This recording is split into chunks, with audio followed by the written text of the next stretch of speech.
गुण गाते हैं और उनमें भी अनेक प्रकार के जवाहरात जड़े हुए। आप बताओ सुंदरता जी, कैसे चलोगे अंदर बताओ? ये चितवनी में जाओ, उनमें एक एक दर्शन करो। एकदम एकदम एकदम बढ़ने से मतलब नहीं है कि हमने नाप लिया कि इतने हाथ का, इतने कोस का, इतने वो इतने मंदिर का है। नहीं, अब आपकी जागरणी आदि के द्वारा हुई है।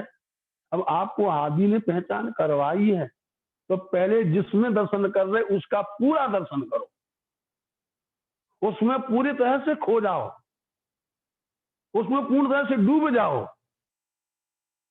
तब इन्हें तो नहीं तो बात नहीं, आशिक एक अंगठ की हले नहीं हाथ पाए। आशिक का लक्षण ये है, तो उसने जो भी देख लिया, जो भी दर्शन कर लिया, उसमें ही वो डूब जाती है, वहां से आगे बढ़ती नहीं है। कैसे पैर आगे चलेंगे? ये अपना घर है, अपना वतन है, पर आत्म का घर वही है साथ जी। जीव का घर तो नींद में है और वास्तविक घर श्री धाम है। इसलिए इस देह के द्वारा और हमें उस परात्म के साथ संबंध जोड़ करके और हमारे धाम दुल्हा कितनी सुंदर तरीका से निहारो। यही निहारते निहारते देखते देखते समय बीत जाता है। यही देखते देखते सुंदर साथ जी उत्प्रोत हो जाते हैं। इनमें सड़ इंदु बैनी इनका दर्शन करते हुए, सड़ क्या है, हिंदू क्या है, बेनी क्या है, दरवाजे में लगे हुए, जिसको आप लोग बैना भी बोलते हैं, लगाने का कुंडा भी बोलते हैं, इनका दर्शन करो इनमें। और ऐसे नहीं, कोई भी कठोर नहीं है। परम नाम में कोई चीज कठोर होती ही नहीं है। परम नाम में प्रत्येक तत्व के अंदर में नूर होता है, कोमलता होती है, चेतनता होती है।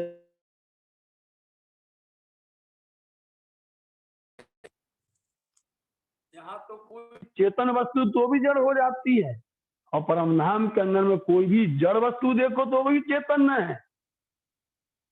फिर अंदर चलेंगे, अंदर चल करके, क्योंकि हमने आपको बताया चर्चनी है, इसलिए चर्चनी में हम तो पूरी बात करते हैं, अन्यथा आगे बढ़ते ही नहीं है। हमें तो उसी में आनंद आता है और उसमें हम डूब जाते हैं, उसमें रसवश हो जाते हैं और उसी में खोए रहना। जब उसमें खोए रहेंगे तो माया तरफ हमारा दिमाग नहीं लगेगा, संसार तरफ दिमाग नहीं लगेगा। अब दरवाजे का दीदार किया, अब उसकी मेहराबों को देखा दरवाजे की। अब दरवाजे की मेहराब को देखो, उसकी सुंदर कांगरियां बनी हुई हैं। अब कांगरी को आप ये मत समझे कि ऊपर में, नीचे भी कांगरी बनी हुई है।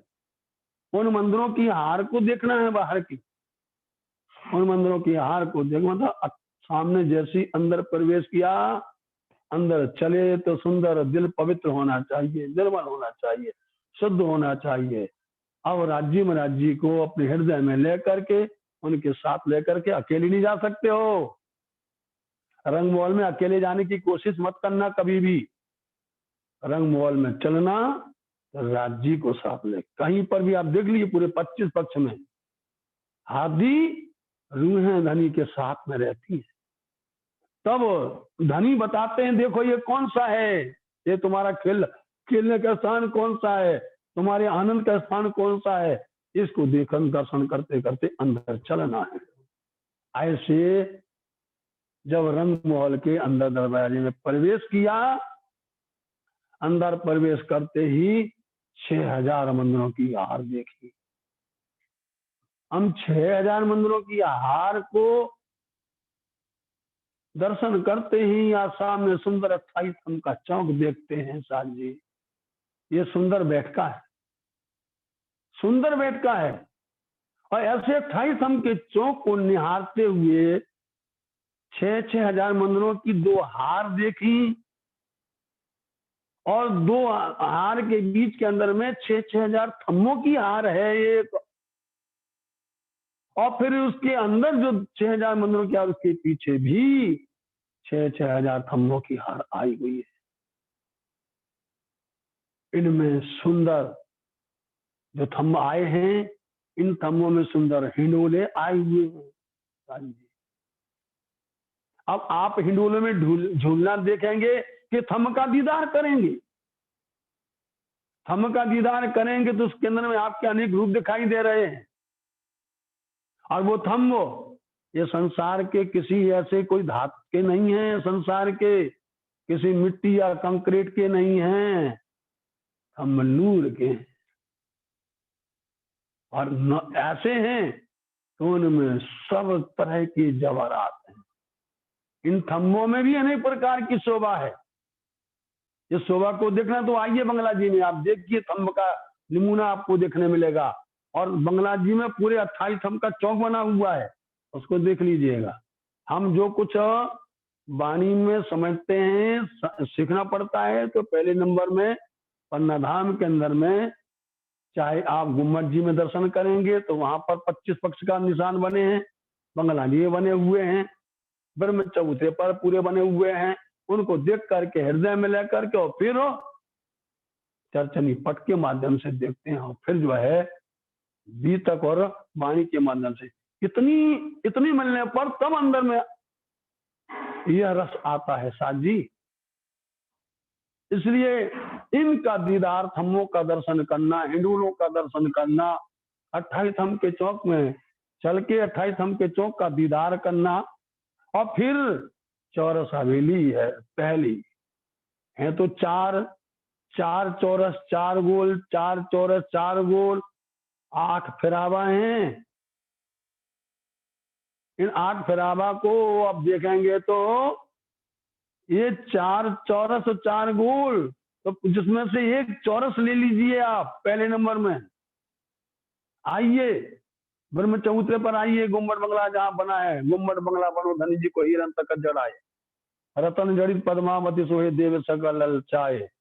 ब्रह्म चबूतरे पर आइए आप, बंगला जी के सामने नीचे उतर जाइए, मोहम्मद नीचे सीढ़ी उतर कर देखिए, दोनों तरफ में चबूतरे 2 बने हुए, जैसे रंग महल के चबूतरे बने। उनमें ऊपर से मेहराब बनी हुई है, बीच में बड़ी मेहराब आई है 2 भम की, और उसमें सुंदर बीच में सीढ़ियां आई हुई हैं। सीढ़ियां चढ़ के ऊपर में चल करके आए तो मंदिर की सुंदर हार बनी है, बीच में सुंदर खाली जगह है, और 4 चौरस में से एक बंगला जी है। बोलो श्री प्राणनाथ प्यारे की। 4 चौरस में से, क्योंकि अपन चर्चनी पट में देखते हैं उसमें तो 4 चौरस में से जो एक पहला चौरस आया है, रसोई की हवेली बोली जाती है। अब उस रसोई की हवेली के यदि बाहर के परिक्रमा के देखेंगे तो एक दिशा के अंदर 25 थम आए हैं, और चारों दिशाओं के मिलाएंगे तो 100 हो जाते हैं। हाँ जी, सुंदर सुंदर मंदिर आए हैं। और मंदिरों को अपने अपने गिनेंगे तो एक कोने से दूसरे कोने तक देखेंगे तो 23 मंदिर की लंबी चौड़ी बोली जाती है वो। एवं देखेंगे तो 20 मंदिर हैं, 10 दाहिनी तरफ 10 बाईं तरफ में है। इस तरह कोने कोने के लिए जाते हैं, और बीच में एक दरवाजे का है। इस तरह 23 मंदिर की लंबी चौड़ी रसोई की हवेली बोली जाती है। लेकिन ये मोटे तौर पर आप समझते हैं, लेकिन उसमें हमको समझना पड़ेगा कि बारीकी क्या है, उसका तत्व ज्ञान क्या है। 23 इस तरह से इन मंदिरों को निहार करके अंदर में गए तो फिर एक तरफ में 19 थम आते हैं, और चारों तरफ की मिला के 1976 हो जाते हैं। और फिर बीच में सुंदर चबूतरा आता है, कमर भर ऊंचा, 3 सीढ़ी ऊंचा। उस चबूतरे में किनार पर पुनः करके थम आए हैं 17, एक तरफ के, तो चारों तरफ के 68 हो जाते हैं। एक समझना, एक को दर्शन कर लिए सबका दर्शन बन जाएगा। इस तरह से आप पहले छोटी वृत्ति को समझिए, फिर बड़ी वृत्ति को समझिए, फिर परमहंस बड़े बड़े ब्रह्म मुनियों की चर्चनी को आप समझिए, और उसके बाद में फिर आप परिक्रमा वाणी के अंदर प्रवेश करिए तो आपको इसका आनंद लेगा। ये चर्चनी हम तो इसका दर्शन करते करते आनंद में डूब जाते हैं। आप भी डूबिए साथ जी। ऐसे रसोई की हवेली और उस किनार पर आए हुए थम्मों, उनमें सुंदर कठेड़ा आए हैं साथ जी। चारों तरफ में सुंदर सीढ़ियां आई हैं, दरवाजे की रास्ता छोड़ करके मध्य में श्री राज श्यामा जी का सिंहासन है। इसमें ही रसोई का सुंदर मंदिर बन जहाँ रसोई तैयार होती है, श्याम से बीच में सुंदर सनिया शोभित, तो कोने का मंदिर छोड़ करके श्याम काला कहा गया है, उसके आगे वाला छोड़ करके जिसको सफेद कहा गया है। इनकी शोभा ऊपर चढ़ने के लिए यहाँ से सीढ़ियां दादर आए हैं। इस सुंदर रसोई की हवेली में ही आकर के आरोगते हैं। 15 दिन यहाँ आरोगने की लीला होती है और 15 दिन वन में आरोगते हैं। कृष्ण पक्ष में इस रसोई की हवेली में आके आरोगते हैं, शुक्ल पक्ष में वन में आरोगते, वहां खेलते हैं। ये लीला देख करके, क्योंकि समय हो रहा है और अभी अपन सिर्फ एक दर्शन इतना ही कर पाए हैं। चलो आगे, इसके आगे और 3 चौरस हवेलियों को लंघ करके पार करके गोल हवेली में चलें, और इस गोल हवेली में सुंदर 64 थंब आए हैं। इस 64 थंब गिर्द घेर करके अंदर में गए 60 मंदिर आते हैं। चारों दिशाओं के चारों दरवाजों की जगह छोड़ करके, इसलिए नहीं तो वो भी हो जाते थे। 64 अंदर प्रवेश किया, 60 मंदिर हैं, 60 मंदिर के अंदर फिर प्रवेश किया तो फिर 64 थंब आए हैं, और 64 थंब को फिर पार करके अंदर में गए, फिर कमर भर चबूतरा गोल। ये तो ऐसे चौरस हवेली में आया था, गोल हवेली में भी आया। इसमें भी किनार पर कठेड़ा और सुंदर 64 थंब हैं, और सुंदर 64 थंब में आप सुंदर कठेड़ा से लगकर तकिए, और मध्य में सुंदर गिलम नरम कोमल, ऊपर में चंद्रमा चांदनी झालर लटक रही है। श्री राज श्यामा जी मध्य सिंहासन पर विराजमान होकर के विराजमान है। आइए, और जब राजी श्यामा जी के पास पहुंचेंगे तो आप ये बताओ कि हम चरचनी में जाएंगे, पहले मूल मिलावा के आगे जाएंगे, कि राज श्यामा जी के चरण में लिपटेंगे, अपनी परातम को देखेंगे। परातम संग बिलस लेके बिलसिए संग खसाम, परातम को यहाँ से लेकर के अपने धनी के साथ में विलास आनंद लेना है। तब यहाँ राज्य का दीदार हो, राज्य का दर्शन हो, श्यामा जी का दीदार दर्शन हो। श्यामा जी के चरणारविंद में प्रणाम करिए, श्यामा जी महारानी जी चरणारविंद में प्रणाम करके उनके चरण कमल को निहारिए। चरण कमल को निहारेंगे तो सुंदर हो झांझरी घुंगरी कावी कड़ला, निहारेंगे तो सुंदर अनवट बिछुआ। सुंदर श्री श्यामा जी महाराज जी के चरण भाग में दर्शन करते हुए श्यामा जी का स्वरूप को दर्शन करेंगे।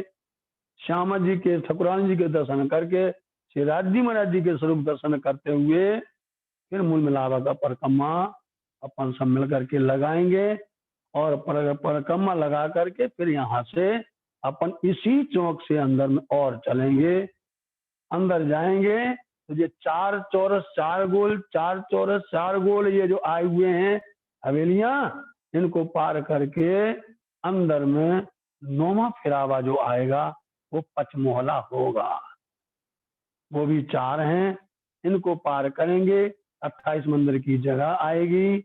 28 मंदिर की जगह को पार करके मध्य में 9 चौक आए हुए हैं, 4 कोने के हैं, 4 दिशा के हैं, और मध्य में 9वां चौक है। इसका दीदार करते हुए सुंदर साथ जी ये चरचनी का आनंद लीजिए। ये चरचनी आप रात दिन इसमें बिलसेंगे, हमें दुनिया की बात करने का टाइम ही नहीं मिलेगा, दुनिया की प्रपंच में हमें टाइम ही नहीं मिलेगा। इसी साथ में चाहे बीतक में खो जाओ, चाहे वाणी में खो जाओ, लेकिन मूल बात यही है, हमने आपको बताया बड़ा स्वरूप है, श्री साहब जी का बड़ा स्वरूप है। और श्री साहब जी के बड़ा स्वरूप में हमने आपको बताया कि श्री निधाम 9भौम 10वीं एकादशी है। तो 9भौम 10वीं एकादशी में चलेंगे। पहली भौम का ही वर्णन अभी नहीं हुआ है पूर्ण तरह से। इस तरह से जब राज्य महाराज जी चाहेंगे फिर कभी आपसे मुखातिब होंगे। आज जितना समय मिला हुआ है इस तरह से 9 चौक तक हमने अपना वर्णन किया है। इसमें यदि हम हाथ में चले जाएंगे तो फिर उसमें हम और डूब जाएंगे, उसमें और जो है सुख और बढ़ेगा और बरसेगा। इसलिए आपको चरचनी यदि चितवनी करना है हाँ, हम सब बोलते कि हम चितवनी करना है, तो चितवनी में जब तक हमको चर्चा नहीं और जब तक श्रृंगार नहीं आया तब तक चितवनी नहीं होती है, समझे नहीं? ऐसा नहीं कि हम बोले चितवनी में बैठ गए और बैठ गए और गिर पड़े सो पड़े, नहीं। जब चितवनी आएगी तो उसके अंदर में निहारेंगे, कभी हम रंगमहल को निहारेंगे, कभी सातों घाट को निहारेंगे, कभी राज्य को, कभी श्यामा जी को, कभी परात्म को, इस तरह से वो उसका आनंद लेंगे। ऐसे दिव्य परम धाम की शोभा ये वर्णन पिया प्राणनाथ जी ने जब जागनी के समय सुंदर साथ को लाए हैं, उनको यही कहा था, यही हमारे पास में ये मूर्खनी है, यही है ये वो, तू देख निज दरबार अपनो सुरत यही संवार, तुम चल अगम के पास, अगम पारा पार पार कहाँ है तेरो करार। तो देख दरबार अपनो, अपने दरबार को देखो। ये था जो नामधनी कहते थे, पिया श्री प्राणनाथ जी कहते थे, उसी का ही दिव्य दर्शन श्री 5 पद्मावती धाम पन्ना जी में काजी बन करके कजा के तख्त पर विराजमान हो करके ये आनंद बरसा रहे हैं। ये आनंद सब दिन आज भी बरसता है। लेने वाला चाहिए, वैसी नजर चाहिए, वैसी समय चाहिए, वैसा मिलता है। आप सबसे इतनी देर तक राज्य की बातें की हैं, इतनी देर तक आपसे हम जो हैं जुड़े रहे हैं। राज्य महाराज जी आप सबको प्रसन्न रखें, राज्य महाराज जी मेहर बरसाएं, हर तरह से अपना इलम देवें और परम धाम की नियामतें बरसाएं। ऐसी शुभेच्छा सहित आप सब सुंदर साथ को प्रणाम करते हुए अपनी वाणी को हम विराम देते हैं। बोलो श्री प्राणनाथ हो। कोटि कोटि प्रणाम। बहुत अच्छा आपने सबको आशीर्वाद दिया, बहुत प्रसन्नता।